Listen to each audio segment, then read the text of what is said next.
Dans un petit village, vivait un homme nommé Ibrahim. Chaque matin, il se levait avant l'aube pour accomplir la prière du Fajr. Malgré sa foi, sa vie était remplie d'épreuves.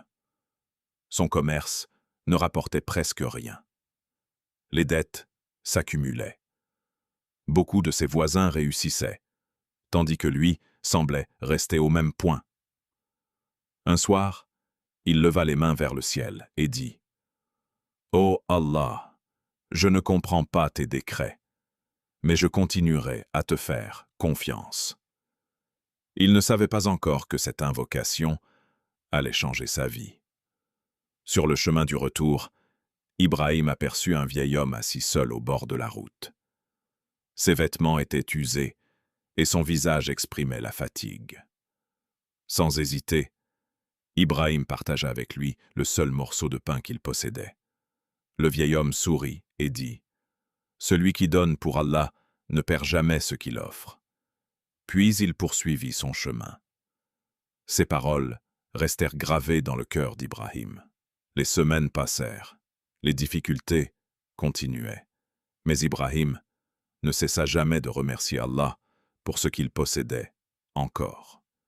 Chaque soir, il récitait le Coran, demandait pardon à Allah et multipliait les invocations.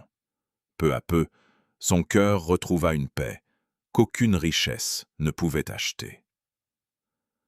Quelques mois plus tard, un marchand arriva dans le village. Il cherchait une personne honnête pour gérer son commerce. Les habitants lui parlèrent immédiatement d'Ibrahim. Grâce à sa sincérité et à sa bonne réputation, il obtint un travail honorable qui transforma sa situation.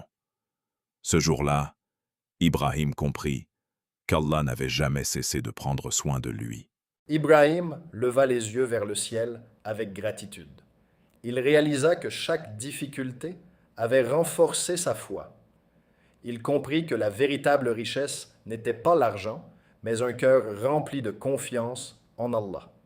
Les épreuves passent, la patience demeure, et Allah récompense toujours ceux qui persévèrent dans le bien. Peu importe l'épreuve que tu traverses aujourd'hui, n'oublie jamais qu'Allah connaît parfaitement ton histoire.